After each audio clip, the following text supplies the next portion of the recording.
Going into the debate, we knew we had a few important things we had to accomplish with the vice president. One was to be able to demonstrate that, she was a leader. I think, unfortunately, we still live in a society where just because you're female, there are questions about your ability to lead, especially leadership at that level.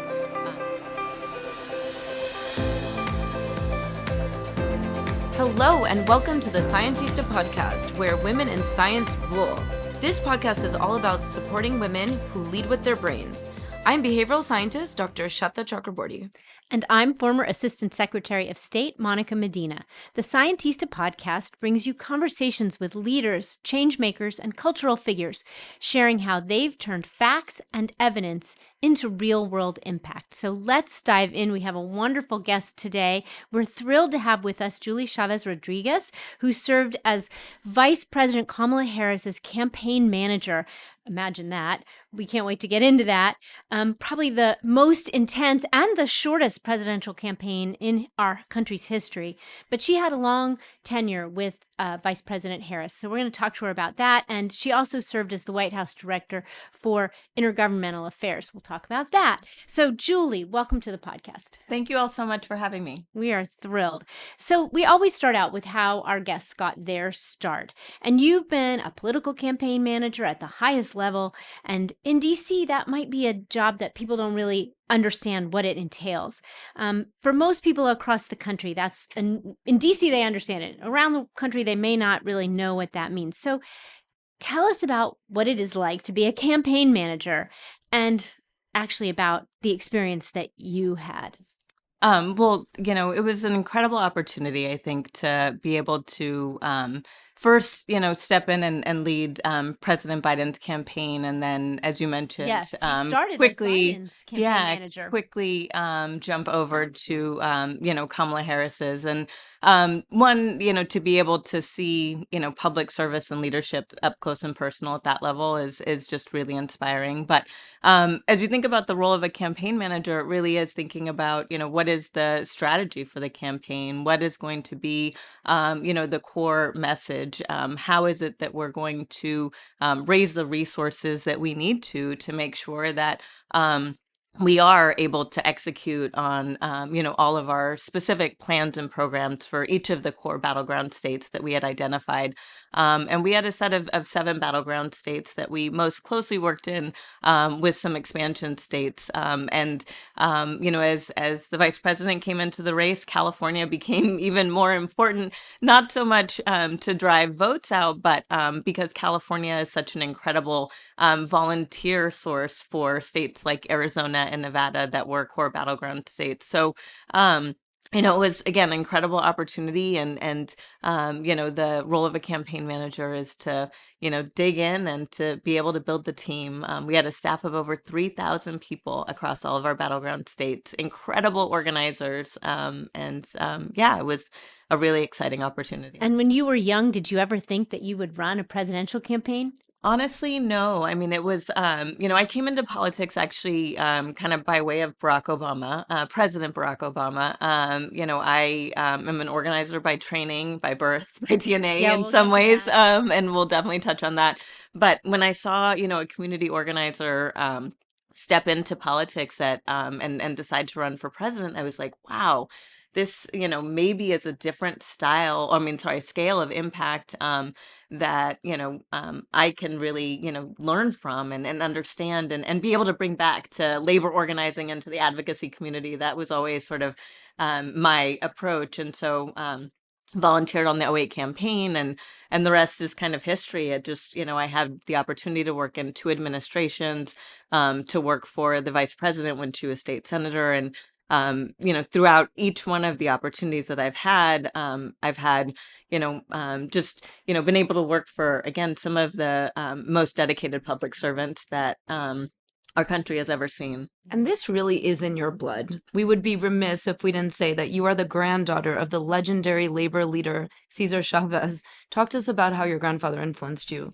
I'd say, he has a huge influence on me, and continues to do so. I had the opportunity to work for his foundation coming out of college. And so, in addition to growing up with him and being able to, sit on the margins of organizing meetings or to, be at So cool. rallies Yeah. and sometimes lead marches. I remember I was, 12 years old when I led my first march, being Wow. able to carry the Virgin Mary, and that was such like an incredible moment of my life. But all of those early experiences, I then later got to kind of understand as I worked for the foundation. And so there's so many of his quotes that I just keep at my fingertips that, constantly inform how I approach things, the kind of leadership I want to exemplify, the kind of teams I want to build, and then most importantly, the impact that I think is so important to be able to make sure that Can you I'm give us one having. of your favorite quotes? Okay. I've used this one a lot, and I have so many, but and I think it's really important now. But he said, once social change begins, it cannot be reversed. You cannot uneducate the person who has learned to read. You cannot humiliate the person who feels pride, and you cannot oppress the people who are not afraid anymore. We know that Oh, well. I wow. have seen the future, and the future is ours. I love that Wow. one. It's one of Okay. my favorites. Wow. Yeah, that one I'm going to try to remember too, because it is true that you have to just keep making progress. You can't reverse. You can't let it be reversed. So I'm curious about the campaign.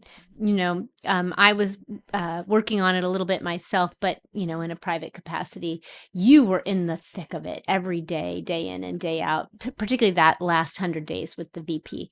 Tell us about what that was like. What was the high point? And obviously, I think we know when the low point was. But did you have any sense it was coming? Well, I'd say, the high points were really, kind of her initial launch, starting with her coming to Wilmington and just being able to connect with the staff. That was such an incredible moment for our team to really fill the sense of just leadership, continuity, vision. It was really special. But then, to go from that to then, Brat Summer with Charlie SEX, to Right. Yeah. then the incredible rallies, to then her commanding performance at the debate. I mean, at every point, I felt like the vice president really rose to the occasion. And it was so beautiful to watch. And we saw that, initial out of the box bounce. I mean, she went up 10 points, and no other candidate has ever done that. So all of that was such encouraging signs. But we always knew that this race was going to be close. We always knew that it was going to come down to, kind of the handful of states and to kind of the thin margins. And, when President Biden was in the race, the same was true. Right. When she entered the race, it was still the case. And even though we had that incredible momentum coming out, even though we were able to make up some important ground, as we know, it wasn't enough. So how is she doing now? What are her plans for the future, as much as you're allowed to disclose? Well, I will definitely never break news for any of my bosses or former bosses. That is a lesson I learned in politics early on. But Fair enough. but she is she's doing well, and as I think folks have probably seen, she is gonna be on a listening tour and continuing to just hear from voters and really kind of continue to show leadership where in particular the Democratic Party I think needs it most. And so it's been encouraging and exciting to see her out there and to see her out speaking more and on the circuit more, and looking forward to seeing more of it. So she's written a book. You thinking about writing a book? I don't have any plans to do so right now. I don't know that I ever will, honestly. I'm not, and people that know me know I'm not a particularly patient person. I feel like it takes some patience. It really does. It does. But yeah, and I think I'm still really focused on what we can do in this moment to continue to, as I mentioned, make an impact. I think there's we're seeing every day, right? New policies, new takeovers, new extreme kind of measures from this administration. I'm now living in Los Angeles, and that's been definitely ground zero for a lot of the really aggressive enforcement. And so those are things that I'm still really focused on and kind of want to dedicate my time to right now. Yeah, we'll have to learn from you in Los Angeles. Here in DC, we've just had the National Guard brought in, and it's I think a little bit of a stressor for most of us who live here to understand what that really means. So we'll have to look to you from LA to help us get through this. So I want to ask you, Julie, about the Latino vote, because I remember during COVID, I went to Miami and it was for a birthday. It wasn't really socially distanced because Miami and Florida more broadly really wasn't following the federal guidelines when it came to COVID protocols. And there's quite a large Latino community there.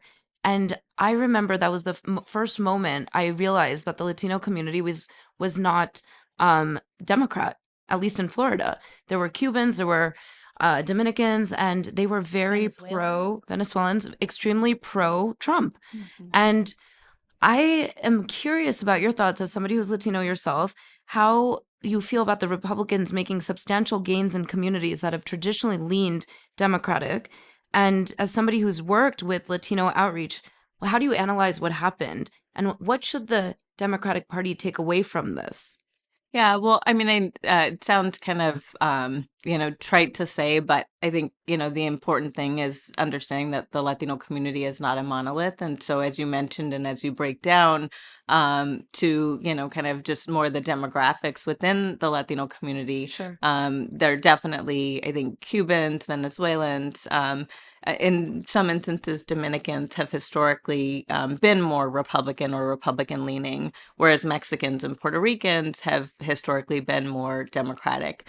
However, as you mentioned in the last election, and we've been kind of seeing a little bit of this trend over the last couple of cycles. Since I think, Hillary Clinton had kind of the high mark in 2016. I do think that erosion is a result of Latinos being focused on a lot of the same issues that most voters are, kind of cost of living. Sure. They saw the impact that high groceries, high gas, those things were having on their everyday lives. And that became more prevalent for them as they thought about, where to cast their vote or whether to cast their vote. So I think those are things that are important for Democrats to continue to dig into. One, understanding, again, some of the, sort of uniqueness of each of the different communities, but also, really focusing on affordability, on things like, affordable childcare. That is huge right now with, the big ugly bill that's coming out, the cuts to healthcare and to Medicaid. Those are going to be devastating for the Latino community, to SNAP, to children. I mean, all of that, cuts to education. So much of that will have a direct impact on the Latino community, and it's going to be important that they understand who is to blame for that moving forward. To what extent is it alignment with religion? It's a good question. I think what we've seen, especially given the recent conversation around abortion and abortion rights, is the Latino community was actually became more, open, I think, to just, kind of pro-choice issues in ways that I, frankly, was surprised by. Even older Latinas, and some of the analysis was that they couldn't imagine, living with more rights than their grandchildren were. Right. So it became very real and tangible for them. But I think the sort of issues around or the social issues do continue to have an impact with the Latino community. And so as a Democratic Party, we need to make sure that we're understanding those nuances. And with, frankly, data, now we can kind of, be able to be more precise in the messaging that we're being able to deliver to the various communities so that we can talk to those that are of faith. And I remember the vice president used to say this well, is, you don't want your, preacher, pastor, or the government. I mean, you don't want the government making these decisions about, your health. Instead, those are conversations you want to have with your doctor or maybe your family or your pastor. And so I think those are important ways to Communicate. communicate and to be able to reach and target, specific audiences. One last question, because it's relevant at this moment. What do you think about the effort to redistrict in Texas and how Latino voters, I think, are kind of the football in that debate about where and how to redraw lines, and how unusual is it today to be doing that in the middle of kind of this decade? Yeah, well, it just, I mean, a blatant political, takeover and political ploy on the part of the president and now, Governor Greg Abbott. And I do agree that, Latinos are kind of a focal point of how they're thinking about presenting kind of their own analysis on redistricting. But I do think it, one, again, I disagree with their approach, but I also don't agree with the analysis about their approach that Latinos are a foregone conclusion for the Republican Party, because we have seen them be among some of the swingiest voters over the last several cycles. And that's, I know, important work that many organizations are focused on coming out of this last election. Hmm. So I think a moment in history that will go down in American history and global history was the televised debate between President Trump and Vice President Kamala Harris. How did you and the wider campaign prepare the VP? And the takeaway that most of the media agreed was the VP's win in that debate, but it didn't actually translate into a win for the presidency. How did you think about that? Yeah, well, going into the debate, we knew we had a few important things we had to accomplish with the vice president. One was to be able to demonstrate that, she was a leader. I think, unfortunately, we still live in a society where just because you're female, there are questions about your ability to lead, especially leadership at that level. So we knew that that was an important thing we needed to convey.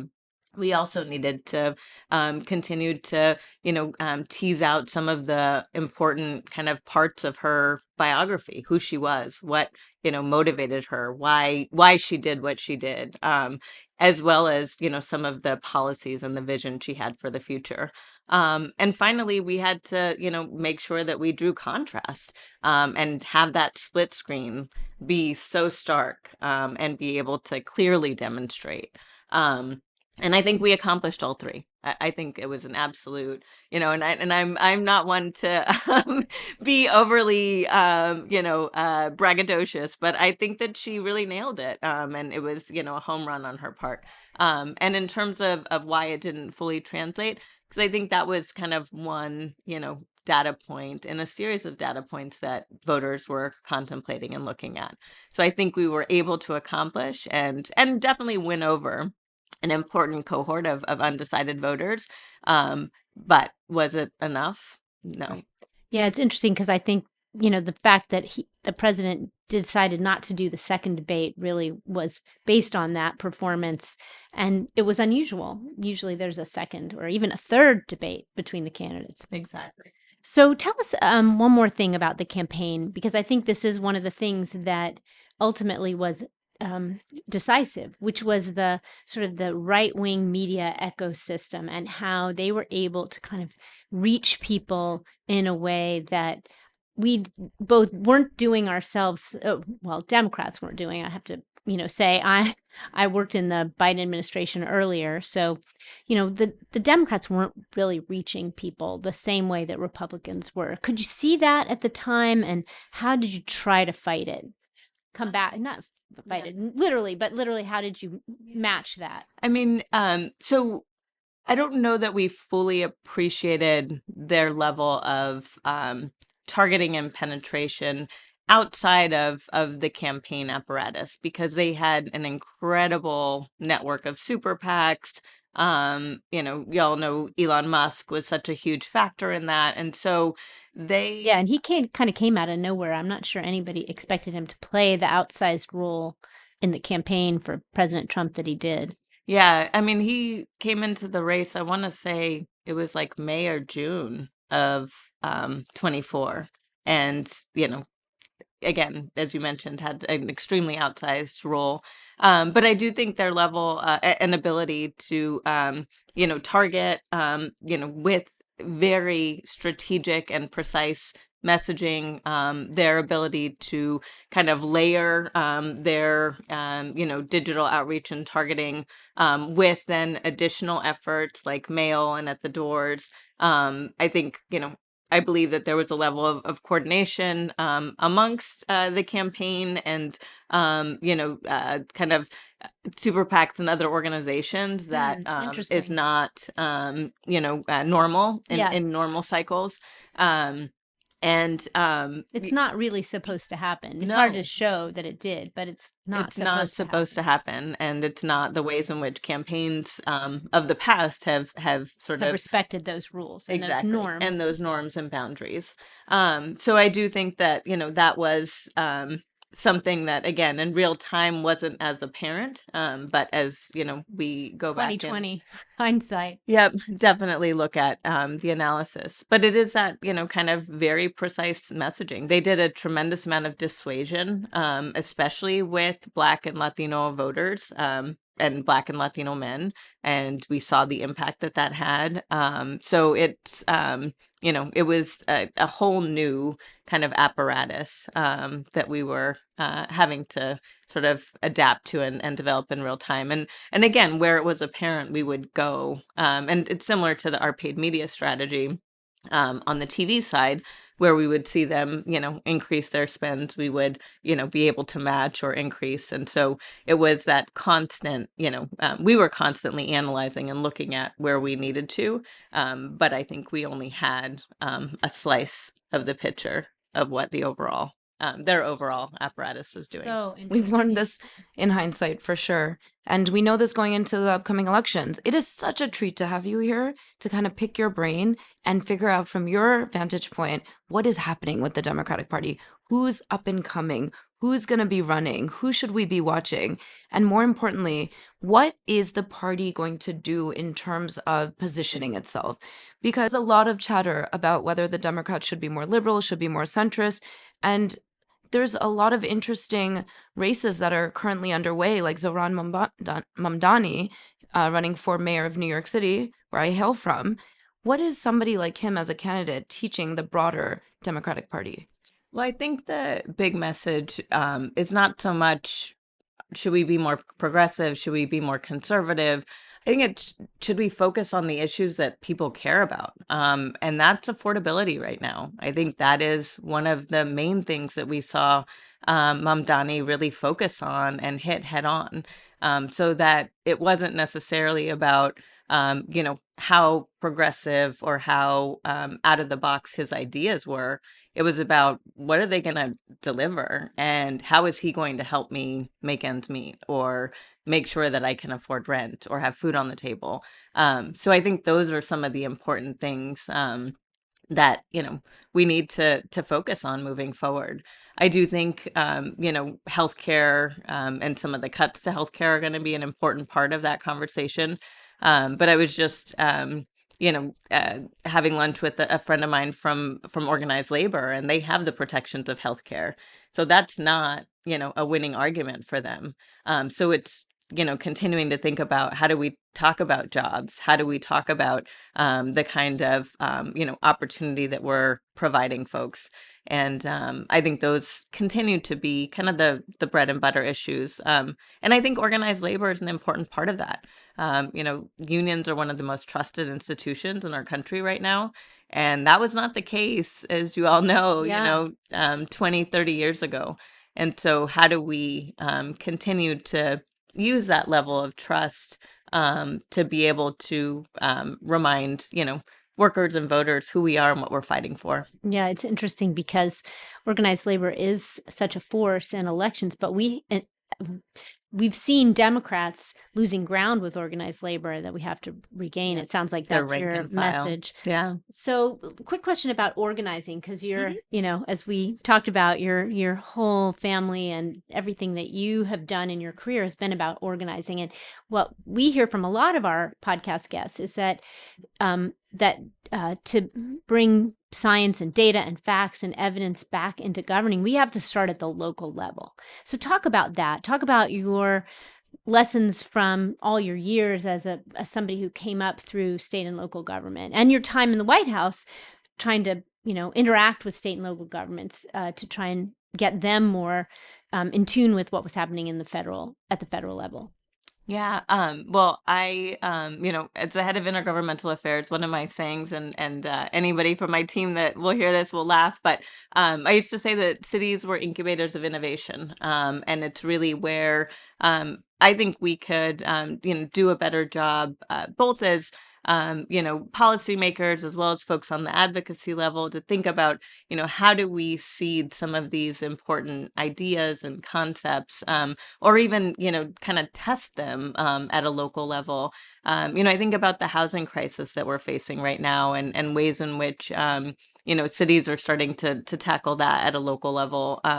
There's new policies around, accessible dwelling units, ADUs. I always forget what that acronym stands for. But basically where you can, build additional units. You can build like a grandparent home or something on your property now. So, to me, it's how do we continue to kind of hone those ideas, use science, data, research, all the things that we know are important in the policymaking arena at the local level to begin to, seed ideas. And then would say when we as Democrats come back into power at the federal level, that we really learn from those and start to think about how do we scale those up. And in the Biden-Harris administration, I think there were some good examples of that. I think about things like community benefit agreements and project labor agreements. Those were things that didn't exist at the federal level before, but did at the local and state level and have had a really huge impact on creating, good living wage jobs. Is there any upside to what's happened with the Trump administration kind of breaking down the federal system? And will there be a benefit for state and local? No. No. Yeah. I mean, I I look, tried.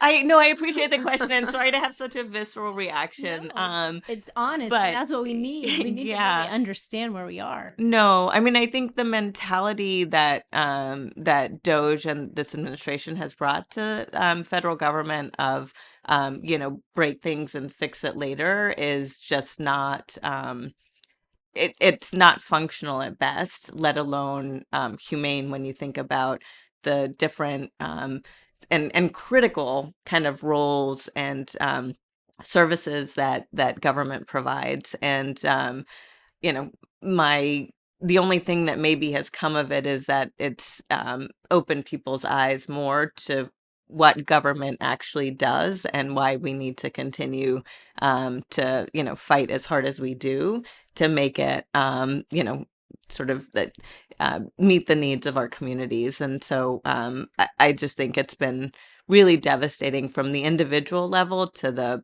humans and or the people and their families who have been laid off to the institutional Right. the research that's lost, Do you the think data, the science behind all of it. I mean, it's devastating. do you think states and federal and local governments can pick up the slack? I think the Trump administration's, attitude is we're just going to push it all out to the states. FEMA, forget it. We're just going to let No, states do the job.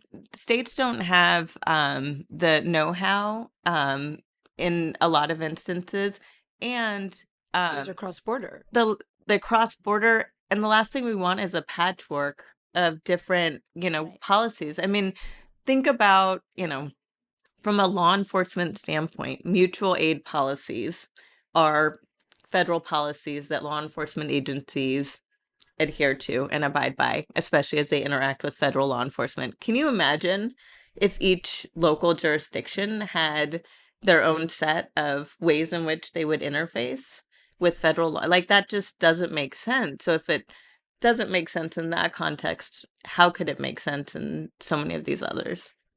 So, what organizers are on your radar? And if you don't want to answer that, so we had Barack Obama, obviously, who was an incredible community organizer. We have Mamdani, who is making waves with what he's doing in New York. Is there anyone else on your radar? And then a follow up to that, what about young women, especially? What about women? And then what about young women? For women who want to think about starting with community organizing and ultimately following a career into politics, how should they begin? What steps should they take? And who could you point them to look at as inspiration?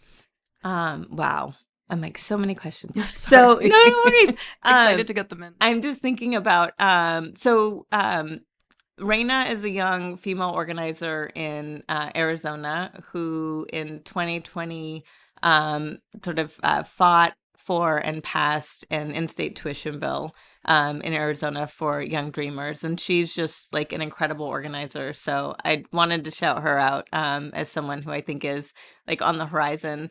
In terms of electeds, I'm really excited about Congressman Robert Garcia coming into the role in the oversight committee because when we win back the House in 2026, it'll be an important position for him to be in. I think he is smart, strategic, and has already started going after some of the, I think, critical issues of this administration and holding them accountable. So those are some of the things I'm looking forward to. In terms of advice for young women, I think for me, one of the most valuable things that I did early on when I came into politics is I found kind of, for lack of a better description, my tribe. So I would encourage them to find a mentor or, a group of folks that you feel, really share your, values, your perspective, and can be an important source of support, vision, also accountability, because we can all use it. And that'll just, really kind of be your team, have your back, and be with you no matter what. Such good advice. And I know people will take it to heart, given how hard earned it's been for you to learn some of those lessons. And we always end with a question about people facing adversity and what do they do when there was a big roadblock or stumbling block in their career. I think we can all probably appreciate that the election results were that for you. How did you recover? How did you find? I mean, you seem to be doing great, all things considered, and it's been not even a year. How have you recovered from that tumultuous and, while exciting, also really challenging loss? Yeah. I mean, I'll say maybe three things. One, I got away and I traveled internationally, and that was a really important just opportunity for me to get out of my day to day, both my routine, but also just my surroundings to be able to reflect and to see just sort of the bigger picture. I definitely needed that after, being in Wilmington, Delaware, head down for so long. So that was an amazing experience. And I did it with my partner. So he and I had a chance to just reroute our relationship. And that was also really meaningful. Um, Now being back in Los Angeles, surrounding myself with friends and family is extremely important. And just, having those moments of celebration, of weddings, of, Right, things you graduations. probably didn't get to do for No. a And if I year or more. went, I was like, kind of in and out. And now I get to stick around and I don't have to rush off to catch a flight. And so just meaningful time has been really lovely. And then the third has been really, digging into more local and state work and really seeing where there's opportunities for us to continue to base build and to continue to really lift up how Democrats are delivering for their constituents and for their communities. Well, it sounds like you have really bounced back and shown your resilience through what was probably one of the hardest things anybody will ever go through. So thank you so much, Julie, for being with us today. We really enjoyed. I loved catching up with you. It's been a while since we had a chance to talk, and I know it's been a great podcast. Thank you again. Thank you. Truly, Julie, thank you. And thank you to all of those listening in to the Scientista podcast. If you enjoyed this episode, help others discover it by leaving us a review on Spotify or Apple Podcasts, and tell a friend. We really appreciate your support. You can always find us at scientista.world for more stories, updates, and journeys that all our guests are traveling. We really love the feedback, and we love having guests like you, Julie. Thank you again. Thank you.